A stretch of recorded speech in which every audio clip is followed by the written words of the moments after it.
Hello and welcome to the Majlis, the weekly podcast by Radio Free Europe Radio Liberty focusing on Central Asia. I am Mohammed Tahir, Radio Free Europe Radio Liberty's media manager for South and Central Asia here in Washington, D.C. So there are so many rumors in Kyrgyzstan these days, and the latest of which is that the former and the first president of independent Kyrgyzstan, Askar Akaev, might be returning to the country after 15 years in exile very soon.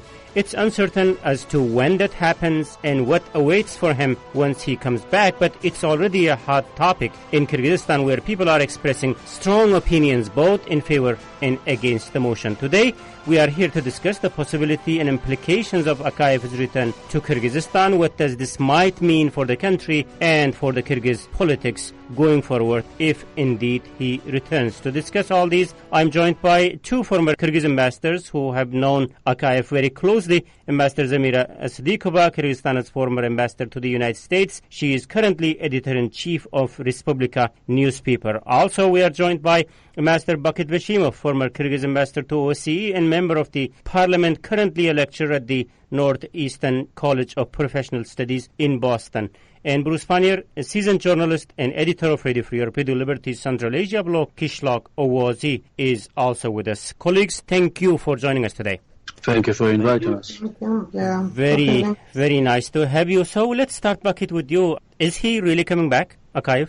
It's uncertain. Probably they're testing the ground and trying to understand how the people of Kyrgyzstan can react to their possible arrival to the Kyrgyzstan. Zamira, what's your thought on that? On the possibility of his return, and also why is this news spreading at this time? Akaev cannot come to the country. First of all, for the very formal reasons. After he left the country in 2005, a lot of criminal procedures has been instituted against him and the members of his family. He should attend the interrogation if he will be invited to the prosecutor office or some other agencies. As you know, immunity was removed from him. The second question is very materialistic. Does he intend to settle in his old apartment or he has another property? As far as I know, no. But Kyrgyz people can ask him, okay, what money he lived on beautifully in Moscow since 2005? His daughter lives in Switzerland. It is money of Kyrgyz people. You know that one of the big issues was, about the gold, which began to be developed at Kuntur at his period of ruling the country. And there was, gold scandal, which is still, shaking the governments about what was going on and how much gold has been stolen or shares of Kuntur company or Kuntur gold or Centera, I don't know what sort. A lot of, changes happened in agreements between Canadian investors and Kyrgyz government. And of course, we can't, forget, and we have to put it front, that political and economic corruption has been plunged the country into a state from which we still cannot get out. And all of this, it is his innovations in Kyrgyzstan.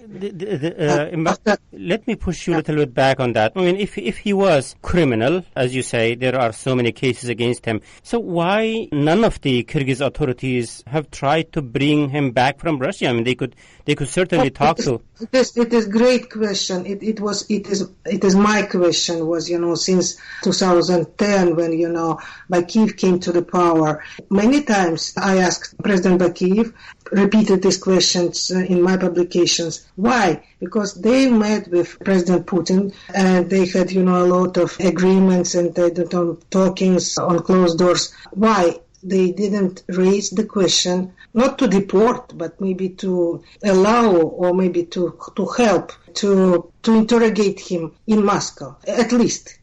So why didn't they do it? But you understand why? Because they didn't want, to break some close relations with President Putin, and maybe it was some sort of, agreement. So you were saying that Putin was protecting him there?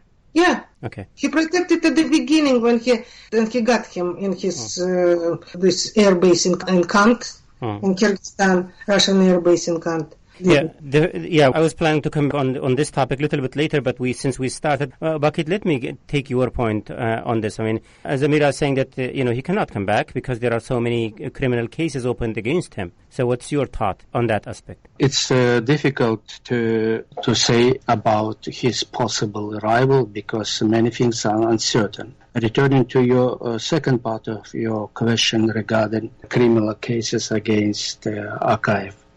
There are, in my opinion, two domestic obstacles and one external. Two domestic. The first one, it is unbelievable incompetence of law enforcement agencies in Kyrgyzstan from the times of Akaev and until now. Because during these 28 years and after departure of Akaev, the successors did nothing in order to bring him to justice. Number two, in Kyrgyzstan, actually, we are seeing under the roof of a label, the fight against corruption. It is the struggle of one Tiveri clan against another Tiveri clan. Therefore, one corrupt regime after the coup, which they, in popular perception, names revolutions, one corrupt regime replaces another corrupt regime, and nothing has changed for better. And external, it's protection of Putin, because Kyrgyz authorities, after his departure to Russia, they are just try to do something, but understanding that Putin provides a roof, Akaev, they decided not to go further. That's in my opinion. Yeah, I know, Bruce, you will have lots of your own points on that. I promise I will get back to this topic about the issue of the criminality. But in the light of what Zamira and Bakit has just said, so what does the timing of this rumors tell you? We don't know yet whether he will come back or not, but again, the rumors is there. What does the timing tell you about this? Well, I mean, it was kind of curious. His daughter, Bermet, is apparently able to come and go from Kyrgyzstan. She can go there for short times and even go back to their home region of Kamin. And so she's obviously the one that's acting as the go-between if Askar Akaev can actually return to Kyrgyzstan or not.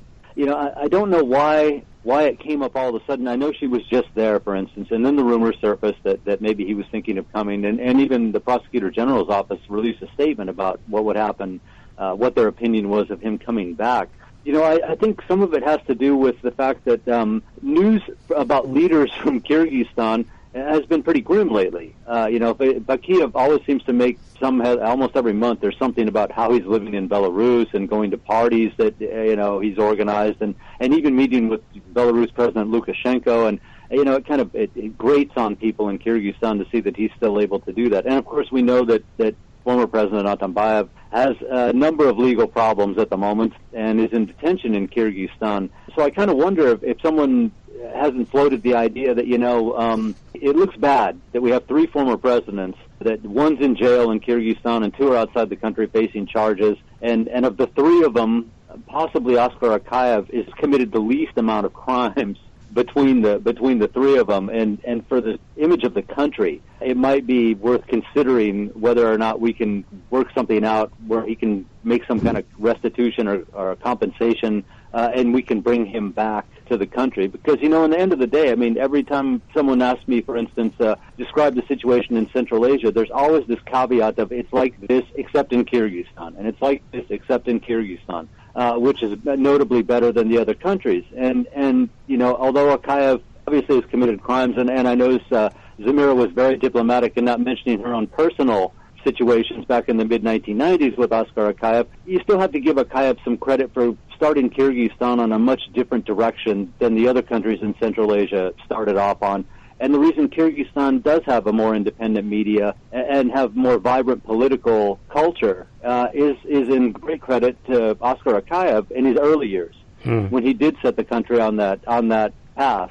He changed later. He became a much different leader after 5 or 6 years, and then until the time that he got run out in the revolution. But at least you can make the case that he started out by trying to do some of the right things for the country, whereas the other presidents that are now facing charges seem to have come in and immediately abuse their power as fast, as quickly as they could. Zamira, so because of the reasons that Bruce just mentioned, don't he deserve a little bit of better treatment? No, I would like, to return to your question. May I just change the question? It was about why this possibility for Akaev to return to the country is raised at this time. I think that it has happened because, you see how failed Atambayev, and what's happened with Atambayev. And in comparison with Atambayev, in society, especially in rural some areas, Kyrgyz people, saying that Akaev and Bakiyev, they've been much more better than Atambayev. They raised the point that maybe it not will be good, but it will be possible to come back to the country, and Bakiyev and Akaev, if they will repent it. If Akaev, for example, repents, he can be forgiven and allowed to live in Kyrgyzstan. But I'm not sure, because listening his interviews, for me, he doesn't look like that he feels guilty. Again, about his criminal procedures, all of us, we should be equal before the law. Even he repented or not, he must answer to the questions. And some main point, a country should have history lessons. Otherwise, we will not defeat, this ugly, absolutely ugly system which is related to Akaev. Which has been built by Akaev. On the same point, Zamira, again, I'm putting forward a kind of counterpoint on what you are saying. This old man is returning by his own will to Kyrgyzstan. If he does, as far as I can understand, obviously for legitimate reasons that everybody has to be equal in front of the law. But at the same time, as we are talking about the persecution of this man, at the same time, there are so many other people in Kyrgyzstan who need to answer to lots of questions compared to Akaev. And they are walking around without any kind of persecution, without being in jail. So how we justify his persecution if he indeed returns? If he will return, it will be not the lesson for the history of Kyrgyzstan. Right, but it could be repeated again from another leaders. As Bakit said, that corruption is, still going on in Kyrgyzstan. Yeah, and I understand your sensitivity on the legal procedure that law has to be equally applied to everybody, but it is just not happening in Kyrgyzstan. There are so many other people, I'm saying, who might have committed more than what Akaev did, and they are walking around. And we are talking about the persecution of this man, the man who's trying to come back by his own will, and how you justify this? I absolutely agree with you. Everybody, has to be before the law. Everybody is equal. Bakit, what's your point in this? Equality before the law never existed in Kyrgyzstan, and I doubt it will exist in the years to come. And let me to explain my point regarding a possible return of Akaev. I see the two immediate reactions to his possible. The first, it will provoke the anger of the masses who will demand from the authorities to bring him to justice. Right. And the second one, it can create a huge discomfort for the current leadership of Kyrgyzstan. Why is that? Because he is the godfather of Kyrgyz corruption. As a first president, he came to power after the popular support created such unimaginable hopes, but cynically and disgracefully sacrificed that hopes and good expectations in the narrow interests of his family. And after that, I am inclined to put more blame on him, seeing no principal difference between him and his successors, including the last one, Atambayev. Why? Because Akaev has been determined the wrong course of the country for decades to come by his erroneous ideology and greed, watered down by a policy of the World Bank and IMF. His ideology is based on social Darwinism because he systematically promoted the views that certain people become powerful in society because they are innately better. Therefore, he created his fake genealogy, trying to convince the public that he is descendant of a medieval Kyrgyz Khan and legitimize his anti-constitutional deeds. That's why he worked hard to make his daughter and son the leaders of a nation. The lucrative part of a former state property was grabbed by his flunkies, whom he used to call privately a new nobility. That's why he is the man who just screw up everything and spoil the situation in the country. His former Prime Minister, Akaev, who succeeded him and inherited Akaev's policy of family rule, enjoys luxury life in Belarus. Akaev brought to power and promoted this kind of people. Okay. I don't like to sound like to be defending Akaev in any way. I was just trying to put all these discussion in context. Bruce, if there's anything you would like to say in response to what Akaev said and earlier Zamira said, otherwise we will move on from the criminality to the other aspects. Just quickly, that obviously he should answer for the law, but right.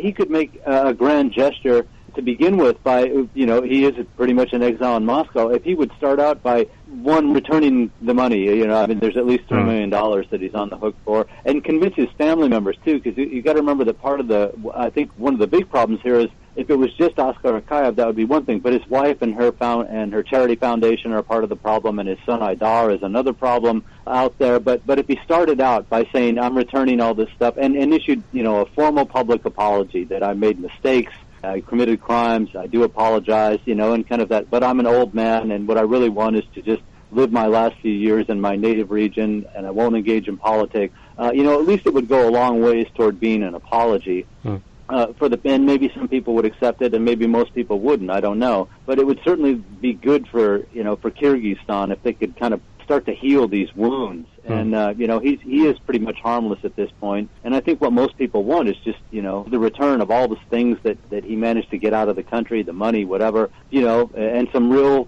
contrition, some genuine sorrow and about what he had done in the past. The Kyrgyz people are good people, and I think, they would have some sympathy for an old man who just wanted to come back and live the last few years of his life in his homeland. And it would be good for the country's image, too. Hopefully, Akaev took a lot of money out, too. It could be an example of, if you're willing to come and go to trial and even be convicted, and hopefully the court would say, well, we'll take these things into consideration, and so we're going to put you essentially under house arrest in your home region, that maybe someone like Akaev might rethink his stance later in the future and put back some of the money that he took from Kyrgyzstan, which would help out. Mohammed, I will agree with Bruce, but in his latest interviews, Akaev didn't express any intention to apologize. Yeah, any idea of acknowledging his mistakes. Instead of that, he continues to brainwash the populace, promotes conspiracy theories, and with no evidence, just creates illusions about the speedy development of Kyrgyzstan. No, that's why, yes, Kyrgyz people respects age, respects the right of a people to live in their homeland. But Kyrgyz people expects also very honest attitude to their interests and rights. But Akaev didn't do that. And after that, he just thinks and expressed the idea that he just concerned by the poverty in the country, by the recent situation, and continues to say about the possible rapid development of Kyrgyzstan and so on. But what about him and his policy? During 15 years. Yeah, okay. And after that, all his successors continue his course, actually. And that's why there are no principal difference between them. Thank you, Baki. So we yet to see how this rumors really turns out. But the question is, then why he is thinking of returning to Kyrgyzstan? What his return could mean for the country? I will kick off the second part of the discussion with that question.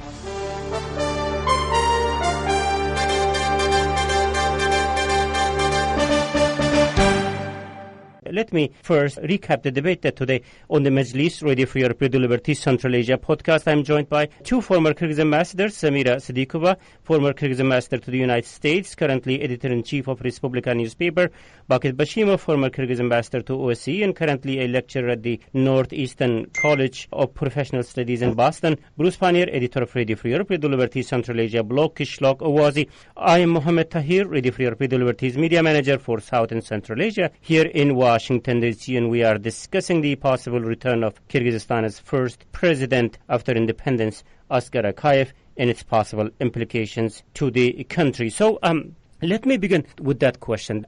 In the face of all the issues that you are putting forward, both Zamira and Bakit, then why he wants to come back to Kyrgyzstan? I guess that it is just test. He's testing the society, the new government, president, what they're thinking about possibility of his return. He understands it is unsecure, absolutely. He can't, to guard himself and living in Kyrgyzstan, wherever it would be. It is test. So Bakit, just briefly. If we closely analyze his latest interviews, read his articles and the books, we can find that he lives in his own virtual world. Okay. Based on intentionally created narratives, that's actually, after the close examination, we can say that they are mostly illusions, and that's why. Can you open up that illusional world? How does it look like? He thinks that being supported by the few of his supporters, that people of Kyrgyzstan, after terrible rule of Bakiev and horrible policy of Atambayev, people can change their perceptions about him. That's why this kind of wrong comparison. But I didn't find any serious evidence to believe that the people of Kyrgyzstan changing their opinion about Akaev in a positive way. I have more evidence to believe that people mostly hate him, and they have serious reason for that hatred. I have not read the interviews that both of you are referring to, and you guys did. So based on that interview, or maybe based on things that he said earlier, maybe things that he published earlier, what's your sense? Is he thinking of playing a role of some sort in the public space in Kyrgyzstan if he goes back indeed? I give you two examples from his latest interviews. First, explaining the coup. He in 2005, he explains using two main narratives. First, that he was overthrown by the drug barons of Kyrgyzstan. But question is, why being as a president during 15 years, he did nothing in order just limit this drug trafficking through the Kyrgyzstan. Instead of that, we have more evidence to say that his family and his close associates were involved in this drug trafficking. The second thing, he thinks that it was coup backed by the United States, and he mentions widely the former ambassador of the United States to Kyrgyzstan, Stephen Young. But he is a scientist. He must operate and support his assumptions with evidence, but he did not provide any serious, credible evidence of that. That's why I'm thinking that he lives in his own virtual world and would like to impose this world to people of Kyrgyzstan. That's his virtual world, as you say, Bakit. Let me put this question in a different way. Bruce, also feel free to jump in. So who benefits from this discussion? I also kind of want to put finger on Moscow on this. Is there any possible Russian link to this discussion, given that you guys said that he was protected by Putin, given that recently Putin was very much present in the domestic political discussions in Kyrgyzstan because of the meeting that he had with Atambayev and then what he said following that meeting. Bruce, if you like, feel free to jump in. Any thoughts on the Russian link about this rumor?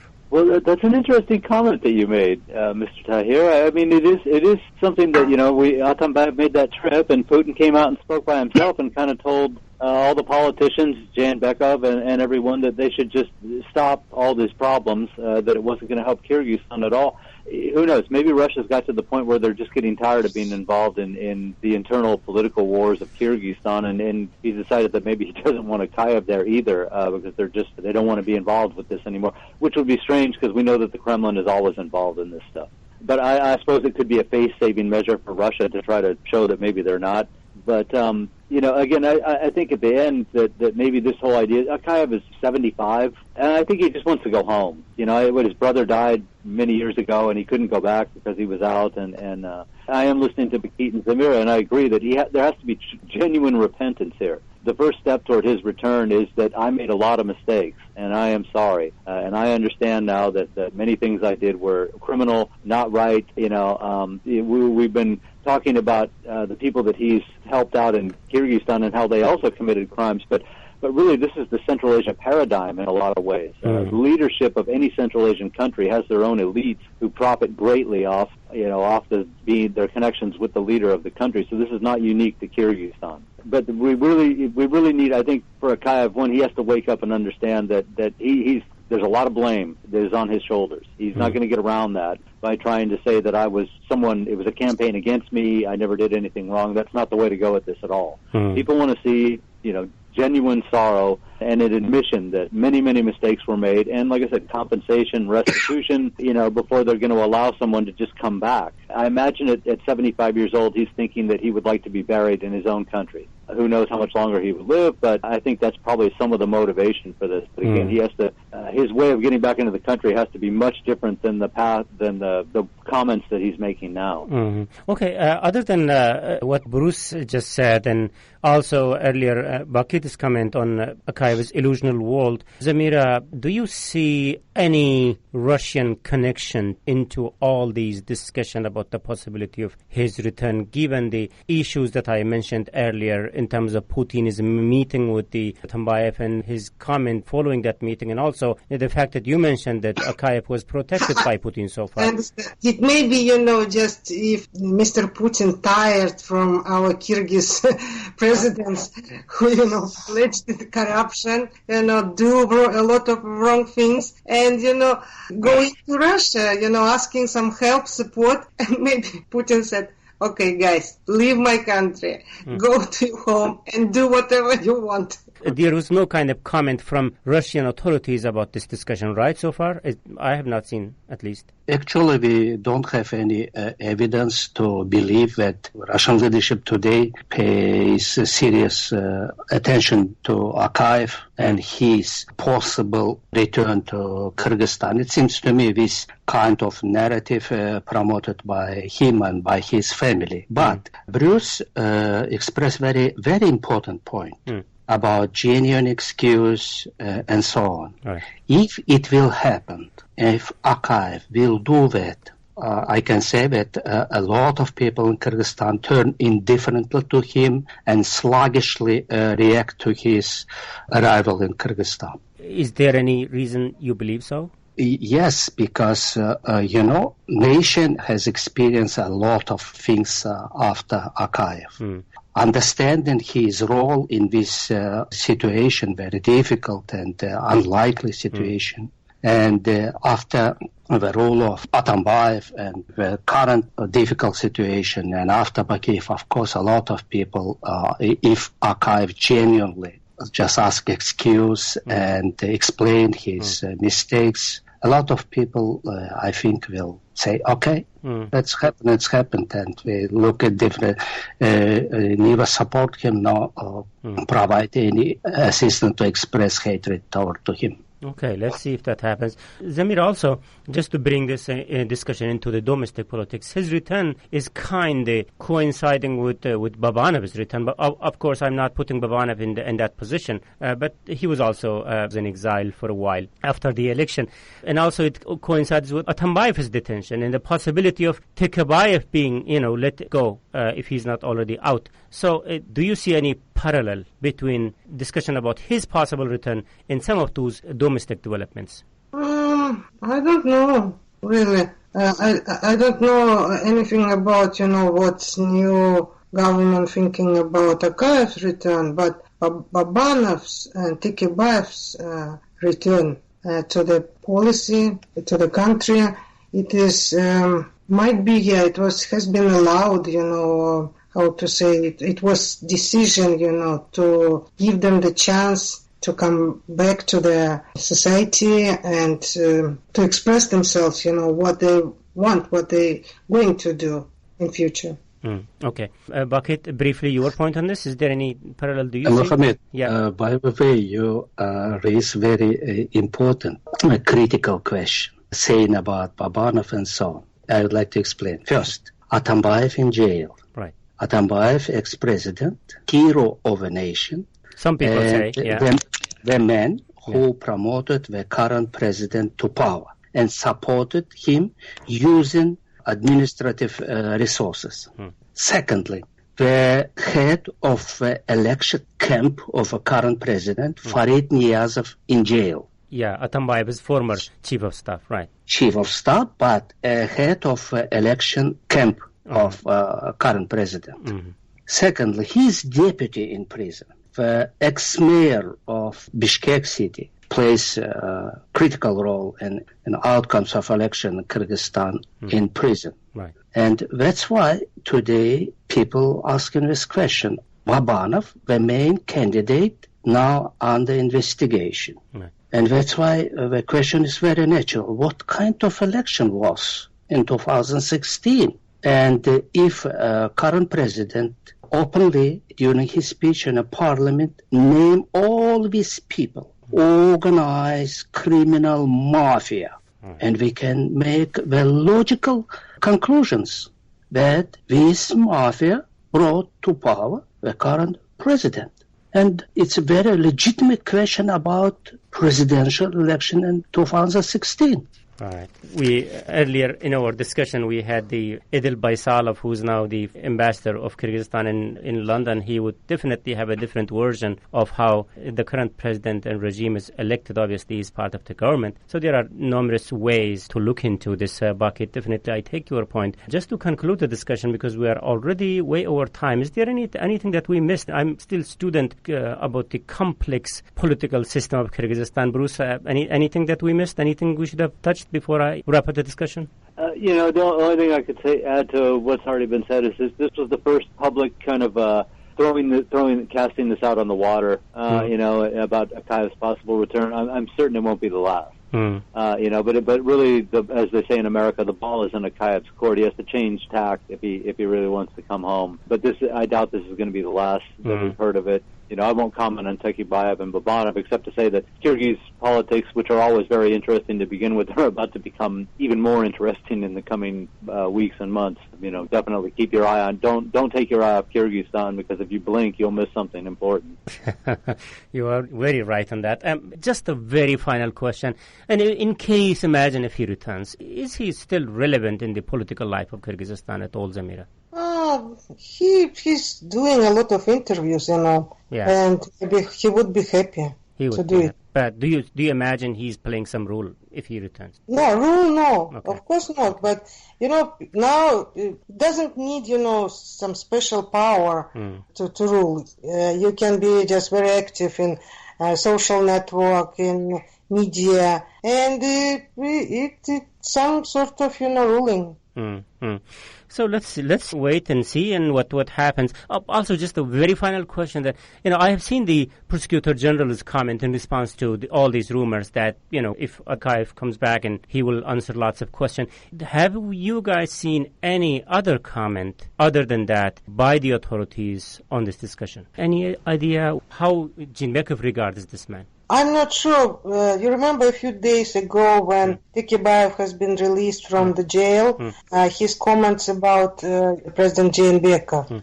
And he said that Jeenbekov made a great thing. He made precedent when the former presidents, the people on the top of the power can be judged, can be prosecuted, can be put in jail even, Okay, terrific. Let's wait and see where these discussion leads us. And thank you, Zamira Sidikova, for your insight, former Kyrgyz ambassador to USA. Big thanks goes to Bruce Pannier, editor of Radio Free Europe, Radio Liberty, Central Asia blog, Kishlok Owazi, and Bakit Bashimov, also former Kyrgyz ambassador to OSCE and currently lecturer at the Northeastern College of Professional Studies in Boston. Thank you, colleagues, for your time and thoughts today.